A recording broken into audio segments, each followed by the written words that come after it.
네, 오늘 이 거룩한 주일 아침에 그동안 베푸셨던 하나님의 은혜를 기억하고 또 오늘의 삶 속에서 그 은혜를 누리며 살아가기를 소망하는 그린빌 가족 한 분 한 분의 삶과 또 가정과 섬기시고 경영하시는 모든 일터 위에 우리를 행복의 길로 이끌어 가시는 좋으신 하나님의 은혜와 평강이 언제나 함께 하시기를 간절히 축원합니다.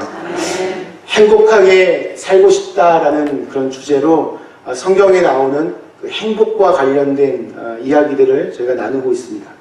오늘은 세 번째 시간으로 하나님의 은혜를 아는 사람이 가장 행복하다라는 제목으로 말씀을 증거합니다.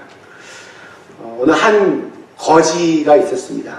열심히 다른 사람들에게 구걸하여서 그 돈으로 먹을 것도 좀 먹고 악착같이 돈을 모아서 이 사람이 빠지지 않고 사는 것이 하나 있었습니다. 뭘 샀을까요? 복권을 샀습니다. 네, 그의 인생의 유일한 낙이었습니다. 그러다 어느 날 덜커덩 그가 산 복권이 1등으로 당첨이 되었습니다. 이제 고생 끝, 행복 시작. 날아갈 듯이 정말 기뻤습니다. 그는 푸른 강물을 바라보면서 다리 위에서 두 손을 번쩍 들고는 큰 소리로 외쳤습니다. 이제 더 이상 이 깡통은 더 이상 필요 없다. 나에게는 이제 행복의 길만 남아있다. 만세! 하고 자신이 그 구걸하던 이 깡통을 지긋지긋한 거 하고 강물에 던졌습니다. 근데 앞불싸 복권이 그 깡통 속에 들어있었습니다. 그러니까 날아가 버린 그 깡통과 함께 이 거지의 행복도 날아가 버렸습니다. 순식간에 행복이 불행이 되었습니다. 오늘을 살아가는 우리 역시 한순간에 이렇게 날아가 버릴 것들로 그것을 내 행복의 척도로 삼고 있지는 않은지 우리가 돌아보게 됩니다. 돈, 명예, 좋은 집, 좋은 차, 명성 이런 껍데기들로 내 인생의 행복의 척도를 삼고 살아간다면 그런 것들은 한순간에 다 그렇게 날아가 버릴 수 있는 정말 모래알 같은 행복이라는 것을 우리가 잊지 말아야 합니다. 한 번에 갑자기 뭔가 이렇게 대박이 터져서 행복을 누리려고 마치 도박을 하듯이 우리의 인생과 또 우리의 시간을 그렇게 소비한다면 정말 큰일 납니다. 패가망신합니다. 작고 소박한 것의 행복을 느끼며 살아갈 때 그것이 쌓이고 쌓여서 우리에게 참된 행복을 가져다 줄 것입니다. 오늘 어떤 환경에서든지 행복을 찾아서 그 행복을 선택하면서 사는 것이 중요합니다. 특별히 하나님을 알고 또 그 하나님을 믿는 사람들에게는 세상 사람들과는 다른 어떤 행복의 척도가 있습니다. 우리의 믿음이 우리의 삶을 더욱 행복하게 할 것이다. 그것을 우리가 가슴에 새기며 살아야 됩니다. 우리의 믿음이 우리의 삶을 분명히 행복하게 이끌어 줄 것입니다. 모세가 광야 생활 막바지에 이르러서 지나온 날들을 돌이켜보면서 이스라엘 백성들에게 이렇게 고백합니다. 이스라엘 사람들이여, 당신들은 행복한 사람들입니다. 40년 동안 이스라엘 백성들을 광야에서 이끌었던 위대한 지도자 모세가 한 마지막 말이 바로 이 말이었습니다. 당신들은 행복한 사람들입니다. 하나님께서는 애굽에서 종살이하던 이 이스라엘을 해방시키셔서 가나안 땅, 약속의 땅에 들어가게 하시려고 모세를 부르셨습니다. 하나님의 보내심을 받은 모세는 애굽의 바로왕 앞에서 놀랍고 두려운 하나님의 기사와 이적들을 행하고 이스라엘 백성들을 이끌고 애굽에서 나왔습니다. 그리고 홍해바다를 갈라서 홍해를 건너 광야로 나갔습니다. 그 광야를 지나서 이제 약속하셨던 가나안 땅으로 들어갈 일만 남았습니다. 근데 이스라엘 자손들이 광야에서 하나님께 범죄하여 40년 동안이나 광야 생활을 해야만 했습니다. 그 40년 동안 광야에서 이스라엘을 인도했던 지도자가 바로 모세였습니다. 이제 광야 생활도 거의 다 끝나갑니다. 가나안 땅이 이제 저 눈앞에 펼쳐져 있습니다. 그런데 안타깝게도 이스라엘의 위대한 지도자 모세는 죽음을 눈앞에 두고 있었습니다. 죽기 전에 모세는 이스라엘 자손들에게 하나님의 율법을 다시 설교했습니다. 그 설교의 내용들이 모아진 것이 바로 신명기입니다. 신명기 전체가 모세의 고별 설교라 말할 수 있습니다.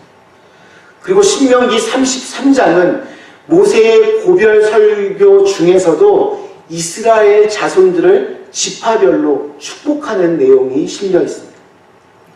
하나님의 사람 모세는 백성들의 장래를 예언하며 축복했습니다.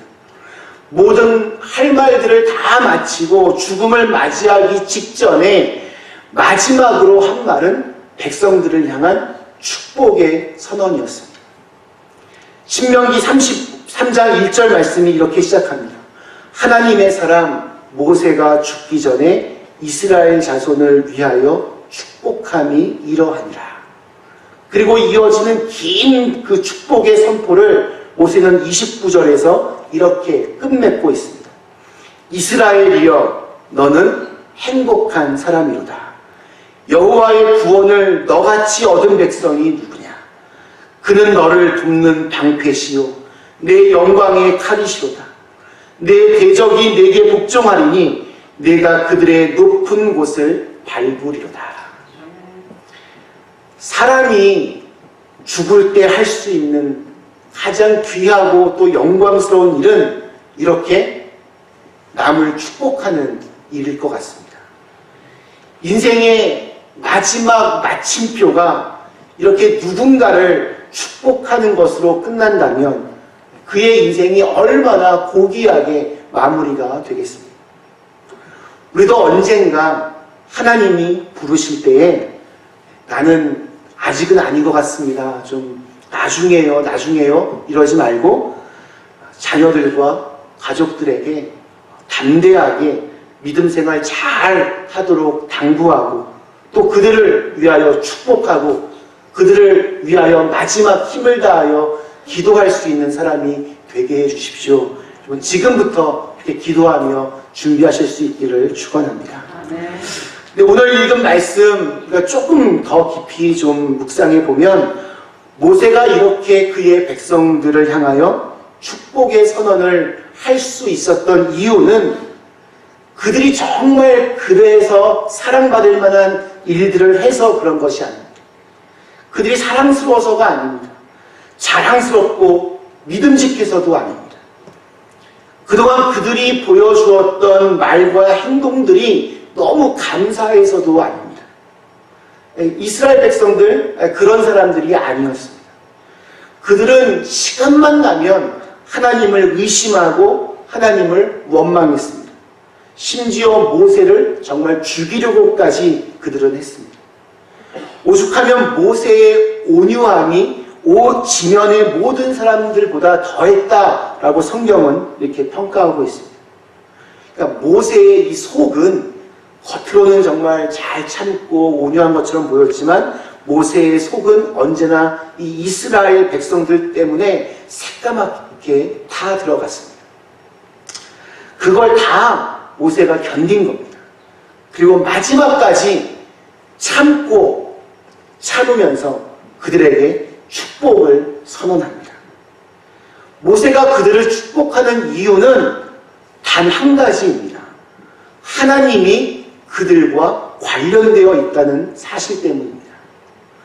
그들은 여전히 미우나 고우나 하나님의 백성이고 하나님은 여전히 그들을 통하여서 하나님의 역사를 진행하려 하신다는 사실 때문입니다.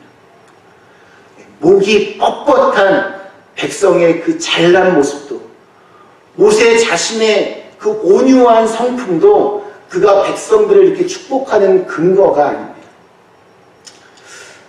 어떤 분들은 같이 이야기를 하면 할수록 굉장히 기분이 좋아집니다. 힘이 됩니다. 그분의 긍정적인 에너지가 희망 어린 한마디 한마디의 말들이 움츠러들었던 몸과 마음을 다시 활짝 피게 만들어줍니다. 반대로 어떤 분들은 같이 이야기를 나누는 것이 조금 꺼려집니다. 그분의 어떤 그 부정적인 에너지가, 부정적인 말들이 내 마음까지도 뒤집어 놓기 때문입니다. 옛날에 초등학교에 들어갈 때면 모든 새로 들어가는 어린아이들의 가슴에 뭔가를 달아주었습니다. 저도 그때 그 시절 사진을 보니까 그것을 달고 있는 사진을 본 적이 있었습니다. 이게 뭔지 아시나요? 손수건. 예. 그때는 코수건이라고 해서 손수건 같은 것을 여기 옆에 이렇게 매달았어요. 요즘에는 그게 없습니다. 우스개 말이지만 우리의 조국 대한민국이 그래도 이나마 잘 살게 된 이유가 바로 그 코수건에 있다라고 합니다. 왜냐하면 그 코수건을 우리 어린아이들에게 달아주면서 어머니가 아이들에게 말합니다. 잊지 말고 여기다가 흥해라. 알았지? 그래서 우리나라가 그만큼 흥하게 되었다라고 합니다. 근데 요즘은 그걸 잘 안 하니까 흥하지 않는 그 어려움을 겪고 있다라고 합니다. 말이라도 자꾸 흥해라. 자꾸 말이라도 그렇게 할 수 있는 습관이 있어야 됩니다. 그런 심정으로 모세가 마지막 자기의 있는 힘을 다하여서 이스라엘 백성들에게 축복을 선포합니다. 26절 말씀이 이렇게 시작합니다. 여수론이여 하나님 같은 이가 없도다. 그가 너를 도우시려고 하늘을 타고 궁창에서 위엄을 나타내시는도다. 여수론, 이 말은 사랑받는 자, 지혜로운 자, 의로운 자, 이스라엘의 별명이기도 합니다. 하나님이 그들을 부르실 때 약간 애칭과도 같은 그런 말로 쓰여집니다. 하나님은 사랑받을 자격이 없는 이스라엘 백성과 함께하여 주시고 또 도와주시겠다 언약을 맺으셨습니다. 하나님은 오늘 예수 그리스도를 믿는 저와 여러분을 여수론이라고 이렇게 부르십니다. 우리가 예수 그리스도 안에 있기 때문에 하나님의 사랑을 받는 사람, 의로운 사람이라고 여겨주시는 것입니다. 그 하나님이 어떻게 도우십니까? 하나님이 그들의 안전한 처소가 되고 하나님의 영원한 발로 그들을 대적으로부터 안전하게 지켜주시고 보호해 주심으로 도와주십니다. 27절 말씀입니다. 영원하신 하나님이 내 처소가 되시니 그의 영원하신 팔이 내 아래에 있도다. 그가 내 앞에서 대적을 쫓으시며 멸하라 하시도다. 이스라엘 백성들은 광야에서 40년 동안이나 방황했습니다. 광야에는 집도 없었고 쉴 만한 시냇가나 또 숲도 없었습니다. 농사를 지을 수도 없었고 생필품을 구할 수도 없었습니다. 광야에는 먹을 음식과 마실 물도 늘 없었습니다. 그런 광야에서 200만 명 이상이나 되는 사람들이 40년 동안 산다는 것이 이게 가능이나 한 일입니까? 그런데 그들은 어떻게 그곳에서 40년 동안이나 살 수 있었습니까? 성경은 신명기 8장에서 이 일에 대하여 이렇게 기록하고 있습니다. 너를 낮추시며 너를 줄이게 하시며 또 너도 알지 못하며 내 열조도 알지 못하던 만나를 내게 먹이신 것은 사람이 떡으로만 사는 것이 아니요 여호와의 입에서 나오는 모든 말씀으로 사는 줄을 내가 알게 하려 하십니다. 이 40년 동안에 내 의복이 헤어지지 아니하였고 내 발이 부르트지 아니하였느니라. 광야에서 그들은 하늘로부터 내리는 만나를 먹었고 반석에서 솟아나는 생수를 마셨습니다. 그리고 40년 동안 그들의 옷이 떨어지지 않았고 또 발이 부르트지 않았습니다. 황량한 그 아무것도 없는 광야에서 하나님께서 그들의 거처가 되어 주셨던 것입니다. 하나님께서는 오늘도 여전히 우리의 거처가 되어 주십니다. 그래서 우리는 항상 하나님 안에 있으며 하나님 안에서 모든 것들을 공급받고 하나님의 돌보심 가운데에서 살아갑니다. 세상이 아무리 광야와 같이 힘들다 해도 하나님을 거처로 삼고 살아가는 성도는 항상 안전하고 행복할 수 있습니다. 우리가 왜 주일마다 교회에 오면 마음에 안정이 생기고 또 이렇게 평안해지고 행복해집니다? 하나님의 품에 온 거와 같은 그런 느낌을 받기 때문입니다. 부모의 팔에 안긴 아기가 전혀 염려하지 않고 아무리 폭풍우가 몰아쳐도 그 팔 아래서 잠을 잘 수 있듯이 하나님의 영원하신 팔을 의지하는 자는 염려할 필요가 없습니다. 든든한 보디가드 한 명이 있어도 마음이 든든한데 하나님이 함께해 주신다면 얼마나 이것이 든든하고 행복한 일입니다. 더 나아가서 하나님의 도우심은 풍성한 축복으로 나타날 때가 많이 있습니다. 그래서 믿음 생활을 정말 잘하는 인생과 가정과 국가는 대개의 경우 번성의 은혜를 입기도 합니다. 영국의 청교도들이 신앙의 자유를 찾아서 이제 이 아메리카 신대륙으로 넘어올 때 정말 아무것도 없었던 미개척지인 이 북미보다는 좀 더 따뜻하고 좀 더 괜찮아 보였던 중남미 지역이 더 살기 좋았다라는 세간의 평가가 있었습니다. 그때 부둣가에는 살기 좋은 남미로 가는 에스더호란 배와 미개척지인 북미로 가는 메이플라워 이 두 배가 있었다라고 합니다. 그때 좀 편하게 살겠다라고 남미로 갔던 사람들은 거기서 신앙도 잃어버리고 또 부도 잃었지만 북미로 갔던 사람들은 처음에는 많은 희생을 해야만 했지만 이제 이후에 우리가 잘 알다시피 세계 최대의 강대국을 이루어내었습니다. 요한복음 10장 9절에는 이런 예수님의 말씀이 있습니다. 내가 문이니 누구든지 나로 말미암아 들어가면 구원을 받고 또는 들어가며 나오는 꼴을 얻으리라. 예수님을 믿으면 구원도 받지만 삶의 축복도 약속되어져 있습니다. 그러므로 눈앞에 당장 내 눈앞에 있는 현실적인 이익만 생각하지 말고 여술은처럼 바르고 지혜롭고 의롭고 옳은 길을 우리가 선택할 수 있어야 됩니다. 그리스도인들에게 있어서 행복과 축복은 하나님 밖에서 어떤 환경이 바뀔 때 주어지기보다는 하나님 안에서 그 어려운 환경을 극복해 나갈 때 그때 주어집니다. 사람은 몰라줘도 하나님이 알아주심을 믿고 믿음과 헌신의 씨를 뿌리면 그는 누구보다도 행복한 사람이 되고 결국 그가 축복의 주인공이 됩니다. 그래서 하나님이 지금 나와 함께하고 있음이 믿어지는 것이 그리고 그것이 너무나 감사한 것이 그리스도인들에게 가장 큰 행복이고 축복이 됩니다. 중세시대 신비주의의 아버지라 불리우던 성 버나드는 자신이 세운 수도원에서 평생을 깊은 묵상과 기도 생활로 그렇게 채워갔습니다.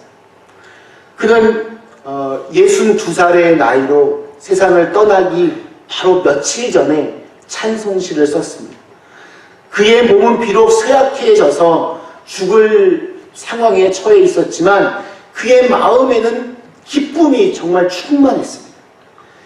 주님께서 지금 나와 함께 하신다는 생각에 그는 떨리는 그 손으로 그의 감동을 적어가기 시작했습니다. 우리가 조금 전에 불렀던 찬송가 85장이 바로 그의 기쁨, 그의 행복을 말해주고 있습니다. 구주를 생각만 해도 이렇게 좋거든. 주 얼굴 배울 때에야 얼마나 좋으랴. 만민의 구주 예수의 귀하신 이름은 천지의 이름 중 비할 데 없도다. 참 회개하는 자에게 소망이 되시고 구하고 찾는 자에게 기쁨이 되신다. 예수의 넓은 사랑을 어찌다 말하랴. 주 사랑받은 사람만 그 사랑 알도다. 사랑의 구주 예수여, 내 기쁨 되시고 이제로부터 영원히 영광이 되소서. 아멘. 말씀 마치겠습니다. 사랑하는 그림 가족 여러분, 우리 인간은 불완전하고 불안하고 또 연약한 존재들입니다. 우리가 흙으로 만들어진 존재인데 어떻게 스스로 행복할 수 있겠습니까? 자기 스스로는 행복할 수 없습니다. 행복의 근원이 되시는 하나님 앞에 가까이 가는 사람만이, 그리고 그 하나님과 함께 교제하고 하나님과 동행하는 사람만이 그래서 행복한 삶을 살 수 있습니다. 세상적인 행복은 온전한 행복도 아니거니와 또 오래가지도 않습니다. 아주 크고 좋고 비싼 집을 사서 이사를 가게 되었습니다. 너무 좋습니다. 얼마나 좋고 스스로에게 뿌듯한지 밤에 잠도 잘 오지를 않았습니다. 그냥 아유 좋다, 아유 좋다 계속 연발합니다. 충분히 그럴 수 있습니다. 그런데 하루가 지나고 일주일이 지나고 한 달이 지났는데도 여전히 집이 너무 좋아서 잠이 오지를 않는다면 빨리 집을 옮겨야 됩니다. 빨리 병원으로 가는 것이 낫습니다. 잘못하면 머리에 꽃을 꽂는 사람이 되게 됩니다. 우리가 잘 아는 갤럽, 여론조사하고 통계를 내는 그 갤럽의 창시자였던 조지 갤럽이 어떤 사람이 가장 행복한가라는 조사를 했습니다. 놀랍게도 생생한 하나님에 대한 체험을 경험한 자가 가장 행복하다라는 답변이 1등이 되었습니다. 성경에 나오는 훌륭한 신앙의 사람들, 내 주위에 정말 하나님 잘 믿는 사람들, 또 나의 지나온 시간들을 더듬어 올라가다 보면 그 뒤에는 반드시 도우시는 하나님이 계셨습니다. 그 하나님을 경험한 사람은, 생생하게 경험한 사람은 그래서 행복할 수 있습니다. 도우시는 하나님, 구원하시는 하나님을 인정하고 살면, 그리고 그 하나님의 은혜를 누리며 살면 하나님이 주시는 행복 속에서 살 수 있습니다. 세상은 험하고 우리는 약합니다. 그러나 하나님의 백성은 하나님으로 인하여 강하고 담대하게 승리할 수 있습니다. 오늘 저와 여러분을 향한 하나님의 약속의 말씀 29절이 저와 여러분의 삶 속에서 이루어지기를 축원합니다. 이스라엘이여, 너는 행복한 사람이로다. 여호와의 구원을 너같이 얻은 백성이 누구냐? 그는 너를 돕는 방패시오, 내 영광의 칼이시로다. 내 대적이 내게 복종하리니 네가 그들의 높은 곳을 밟으리로다.